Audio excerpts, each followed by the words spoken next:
ඔව්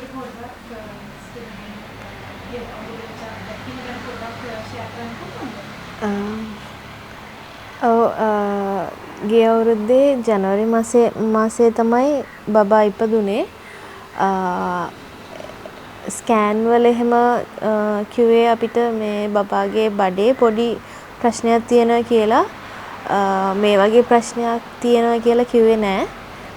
ඒ හින්දා අපි අර ගොඩක් සීරියස් ගත්තේ නෑ. බබා ඉපදුනාට පස්සේ තමයි කිව්වේ මෙහෙම බඩවැල් එහෙම පොඩ්ඩක් එළියට ඇවිල්ලා තියෙන්නේ. ඒ හින්දා මේ නුවර යවන්න ඕනේ කියලා.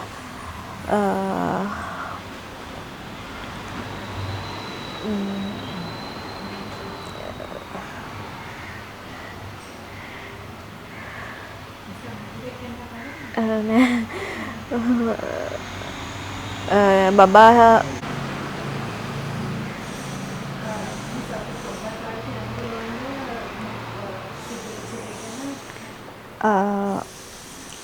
මගේ ෆස්ට් ප්‍රෙග්නන්සි එක 2022 තමයි උනේ. ඒක එක්ටෝපික් එකක්. ඒකට පස්සේ ටියුබ් එකක් රිමූව් කරා මගේ. අනිත් බේබි තමයි දැන් නැති උනේ. එයා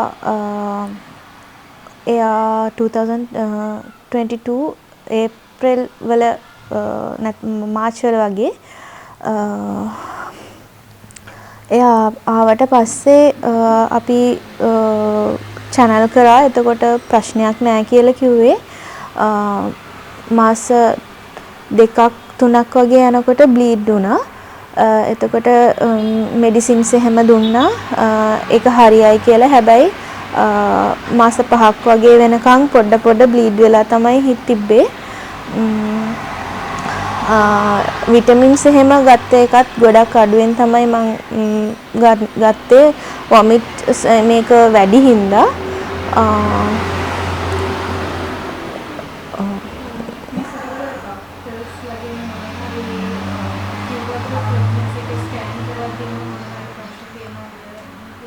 මං ඇහුවා හැබැයි එහෙම එකක් නම් නෑ කියලා තමයි කිව්වේ. මාස 4ක් වගේ වෙනකන් ප්‍රශ්නයක් නෑ කියලා කිව්වා. ඊට පස්සේ අපේ ડોක්ටර් ඇවිල්ලා ෆොරින් ගියා. කිව්වේ නම් මේ හොලිඩේ එකට යනවා කියලා තමයි කිව්වේ. හැබැයි මට මාස 7ක් වගේ වෙනකන් ડોක්ටර් ආපහු ආවේ නෑ. මමත් ડોක්ටර් එයි කියලා බලාගෙන හිටියා මේ වෙන ડોක්ටර් කෙනෙක් channel කරන්න නැතුව. එතකොට මාස 3ක් 4ක් වගේ මං විටමින්ස් ගත්තෙත් නෑ. ડોක්ටර් channel කරෙත් නෑ. ස්කෑන් කරෙත් නෑ. ඊට පස්සේ ආයේ ડોක්ටර් එන්නෙම නෑ කියලා තොරතුරක් ආවට පස්සේ තමයි මං වෙන ડોක්ටර් කෙනෙක්ට යමු වුනේ. ඊට පස්සේ ඒ ડોක්ටර් ආයෙමත් ස්කෑන් කරලා බලලා ඇනෝමලි එකක් ගන්න කිව්වා. ඒ ඇනෝමලි එක ගත්තට පස්සේ කිව්වේ මේ බබාගේ බඩේ පොඩි ප්‍රශ්නයක් තියෙනවා. ගෙඩියක් වගේ ඇවිල්ලා තියෙනවා කියලා කිව්වා. හැබැයි මේ ප්‍රශ්නයක් වෙන එකක් නෑ. බබා ඉපදුනාට පස්සේ ඒක සර්ජරි එකක් කරලා අයින් කරන්න පුළුවන් කියලා කිව්වා. ඒ හින්දා ඉතින් අපිත් ලොකුවට ඒක ගැන හිතුවේ නෑ. බබා ඇවිල්ලා මං 36 weeks වගේ තියෙනකොට මට අමාරු වුණා. මං සීස තමයි කරන්න ડોක්ටර්ගෙන් අහලා තිබ්බේ. 36 week එකේ අමාරු වුණාට පස්සේ මං හොස්පිටල් ගියා. හොස්පිටල් ගිහිල්ලා දවස් 2කින් වගේ වෝටර් බෑග් එක කැඩුනා. හැබැයි කවුරුත් ඇවිල්ලා මාව බැලුවේ නෑ. ඊට පස්සේ අර වෝඩ් රවුන්ඩ් එන වෙන ડોක්ටර් කෙනෙක් තමයි අමාරු කියලා ටක් ගාලා සීස එකට ගත්තේ. ඒකත් අර ෆයිල් එකේ හැබැයි ලොකුවට ලියලා නෑ වගේ. බබා ඉපදුනාට පස්සේ මට පෙන්වුවේ නෑ. එයාව එහෙමම අරන් ගිහිල්ලා තිබ්බා නුවර පේරාදෙණිය හොස්පිටල් එකට. ඊට පස්සේ දවස් 3කට පස්සේ තමයි මං අපේ ගමේ හොස්පිටල් එකේ ඉඳන් ඩිස්චාර්ජ් වෙලා එහාට එන්න කිව්වා.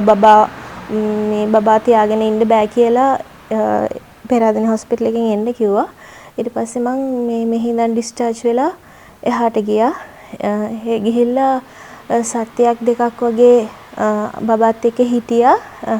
එයා ඇවිල්ලා අර ග්ලාස් මේකේ තමයි හිටියේ. මං වෙන වෝඩ් එකේ හිටියේ. ෆීඩ් කරන්න එහෙම බෑ බබාට. ඒ හින්දා ෆීඩ් කරන්න බෑ හින්දා මාව ගෙදර යවුවා. මං හැමදාම ගියා බබා බලන්න.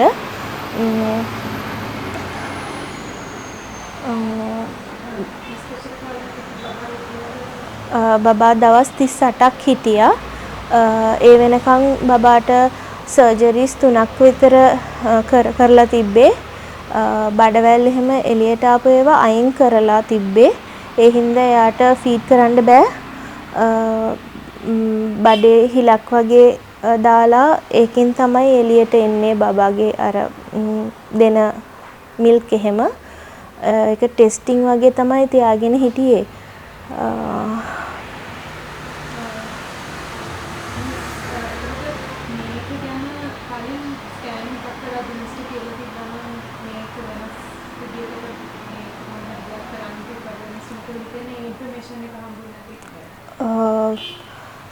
ඒක තමයි කාලයත් ඒ කියන්නේ කාලයත් ගොඩක් ගියා.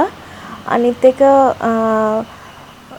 ෆස්ට් එකට මට එක්ටෝපික් වුණාට පස්සේ මං ඒක අයින් කරන්න කිව්වා. මොකද ඒ බබාටත් අපහසුතාවයි මටත් අමාරුයි හින්දා.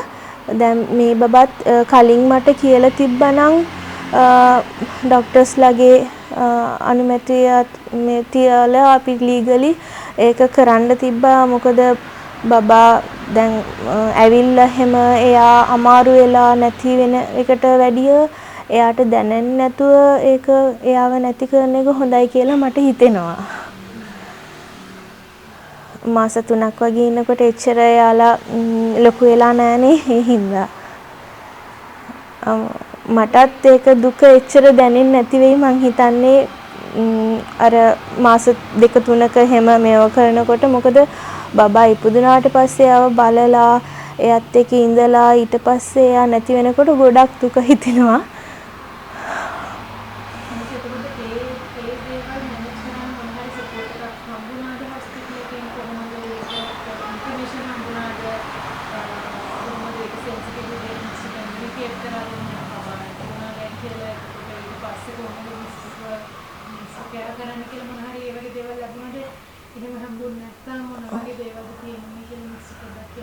මට ෆැමිලි එකේ තමයි සපෝට් එකක් තිබ්බේ. හොස්පිටල් එකේ නම් මට ඇත්තටම කියනවා නම් මට සපෝට් එකක් තිබ්බේ නෑ.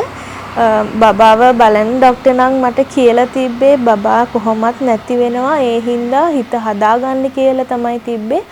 අපි කොහොම හරි දවස් ගාණක් ඇදලා හරි අපි තියාගන්නම්. හැබැයි ෂුවර් කරන්න බෑ. එයාට සර්වයිව් වෙන්න බෑ කියලා තමයි තිබ්බේ. ඒ හින්දා මගේ හස්බන්ඩ්ුත් මේ ඕකේ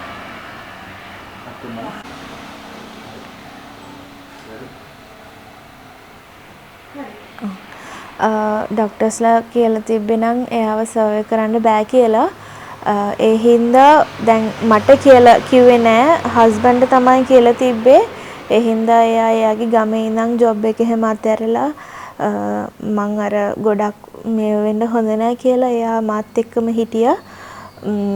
ඊට පස්සේ එයා පොඩ තමයි මට කිව්වේ මෙහෙම තමයි බබාව බේරගන්න බෑ කියනවා. මැෂින්ස් එහෙම ඔෆ් කරන්න ඕනේ කියලා කියනවා කියලා. එතකොටම අපි ගෙදර කාටවත් කිව්වෙත් නැහැ. අඩු ගානේ අපේ අම්මාටවත් කිව්වේ නැහැ මෙහෙම එයාව බේරගන්න බැරි වෙයි කියලා. අපි ගෙදරට කියලා තිබ්බේ එයා හොඳ වෙලා එයි කියලා තමයි කියලා තිබ්බේ. මොකද අපි දැන් අපිට වැඩිය එයාලා ගොඩක් බලාපොරොත්තු තියාගෙන හිටිය හින්දා ડોක්ටර් නම් කිව්වේ දැන් දවස් මාසයක් වගේ බලනවා කියලා තමයි කිව්වේ. නැත්නම් දවස් ගාණක් තමයි කිව්වේ. හැබැයි එයා දවස් 38ක් හිටියා.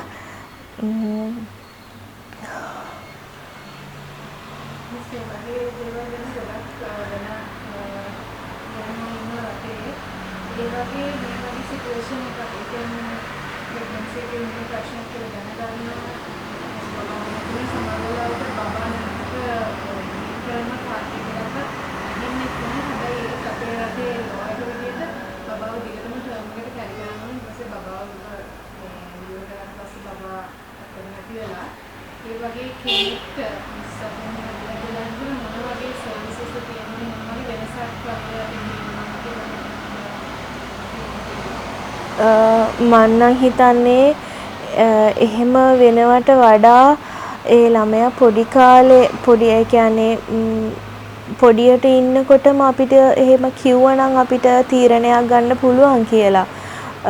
නැත්තම් අමාරුයි දැන් බබා ලොකු වෙලා අපිට බබා බඩේ ඉන්නකොට දැනිලා ඒක අපි ගොඩක් බලාපොරොත්තු තියාගත්තට පස්සේ එහෙම වෙන එකට අපි ගොඩක් අකමැති. මොකද කවුරුත් කැමති නෑනේ තමන්ගේ ළමයා නැති වෙන එකට. කලින්ම කියලා තිබ්බනම් අපිට මොන හරි එකක් කරන්න තිබ්බා. නැත්තම් ඩොක්ටර්ස්ලා හරි අපිට කියන්නේ නෑ කොහොමත් මටත් කිව්වේ නෑ. පොඩි ප්‍රශ්නයක් කියලා තමයි කියලා තිබ්බේ.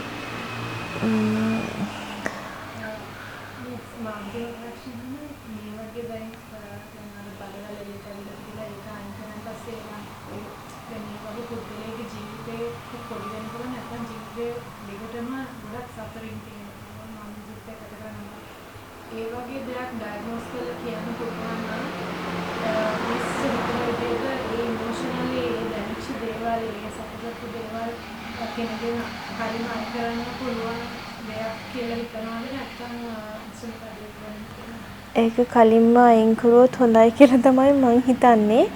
මොකද ඒ බබාත් ඇවිල්ලා තව ලොකු වුණාට පස්සේ දැන් නම් අපි බලා ගන්නවා දෙමව්පිය කොහොමත් බලා ගනි. දැන් අපි එහෙම ළමයකින් හිටියනම් තව ළමයි අපි බලාපොරොත්තු වෙන්නෙත් නෑ. ඊට පස්සේ දැන් මොකද තව ළමයි ආවොත් මෙයාව බලා ගන්න බෑ කියලා තත්ත්වයක් එනකොට අනිත් අපි තව ළමයි බලාපොරොත්තු වෙන්නේ නෑනේ.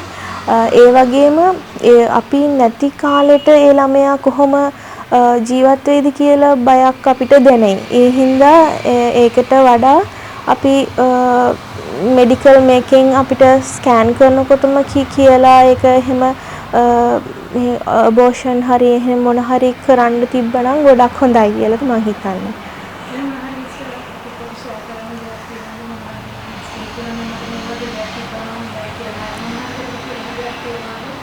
ඔව් අපි මට නම් හිතෙන්නේ අපිට ඕපන්ව අපේ බබා කොහොමද කියලා අපිට කියන්න ඕනේ කියලා. මොකද අපි ඩොක්ටර්ස්ලා ළඟට යන්නේ එයාලා ඇත්ත කියයි කියලානේ. අපි ඒක එහෙම මේ එයාලා ගැන විශ්වාසයක් තියලා යනකොට අපිට මෙහෙම ඇත්ත තත්ත්වේ කියන්නේ නැතුව ඉන්නකොට අපි එකපාරට මේක අපිට ඒක දැන් මේ කියනකොට අපිට අමාරුයි ඒක. ඒ හින්දා අපේ අර තත්ත්වේ ඒ දවස්වලම කිව්වොත් අපිට මොන හරි හිත හදාගන්න පුළුවන්.